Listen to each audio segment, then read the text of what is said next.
Eric Fanning, president and CEO of the Aerospace Industries Association, where he represents some of the biggest defense companies in the country. He's also a former Army secretary. Thank you for your time, and certainly thank you for your service. I want to begin with all these reports that we're seeing of our stockpile kind of dwindling.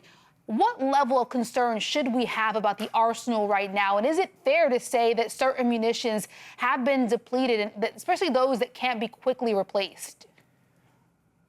Well, I think everybody has right now a sufficient sense of urgency to get the capacity up for these munitions. This has been a multi-year problem over multiple administrations where we've underinvested in these munitions.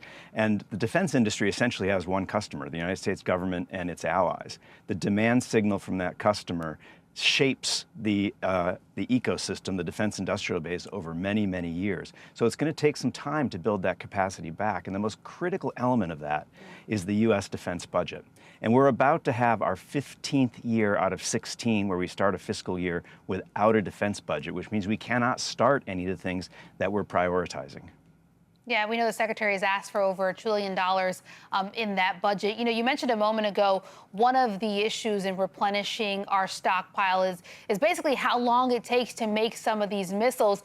In a memo, Deputy Defense Secretary Steve Feinberg said, quote, "Years-long development cycles are not acceptable. We must dramatically accelerate our program schedules and expand our production capacity." Is it feasible, though, to expect our weapons production to speed up that much, particularly so quickly? Well, it's already speeding up. Industry is investing. Capital expenditure investments have gone up year over year in a pretty remarkable way. And timelines are shortening, but it will take a long time. There are a lot of barriers that can only be mitigated with time. Workforce issues, facilities issues, supply chain issues, and these were all allowed to get to where they are over many years of underinvestment. It kind of begs the question, and maybe there's an answer that you can provide for us. You know, should we be, and are we considering switching from legacy missiles that take years to make to more modern missiles or tactics? I think of drones in particular, because when you look at this war, we've seen cheap Iranian drones go up against some of the most sophisticated U.S. weapons in the world. You know, our Patriot, our THAAD interceptor stockpiles, those are estimated to what I mentioned a moment ago, be down by a half. And we know in some cases it takes years to build that sophisticated weaponry. Well, the answer is almost always both. We need the legacy systems. They're proven. They do a good job, but we always need to be investing in what's next and bringing that price down. Finding some asymmetric advantage over your adversary, that's as old as warfare. And so we do need to be doing both of those things. But we need to think about the long term. This needs to be an investment that is much longer than 1, 2, 3, 4 years, political cycles, because we need to build up that capacity. We have to remember that capacity is a capability in and of itself. It's not just about what we're buying each year, but it's making sure we have the industrial base that we need. Surging is putting another line on overnight, but we're talking about adding new facilities so we can really ramp up capacity, and that takes a long time. Yeah, I mean, in this sector, it certainly makes sense to try and do both. Speaking of the short term, though, the Wall Street Journal was reporting an exercise in Germany that pinned U.S. forces against Ukrainian drones, and the drone unit easily spotted and defeated U.S. troops and armored vehicles. Ukraine's drone production, I mean, that far outpaces U.S. drone production. Are we about to see that change? I think last month, Vladimir Zelensky, hinted at this, that Ukraine could help ramp up our production. How critical would that be? Absolutely. We're learning a lot from Ukraine. So are the Russians, though.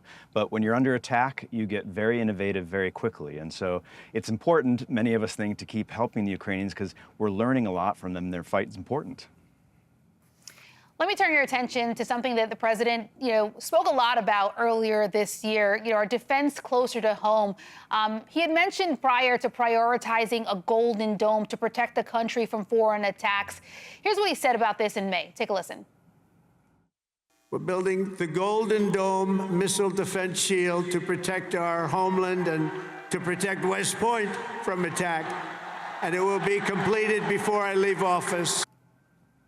A Golden Dome is projected to have a ballpark cost of $185 billion.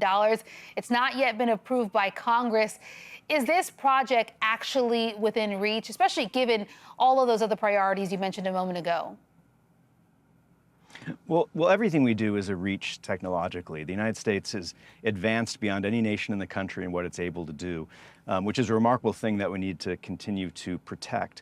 But part of the problem goes back to what we were talking about at the beginning here, which is the current budget situation. It's as complicated as I've seen it since I've been doing this. It's not just the president's baseline budget.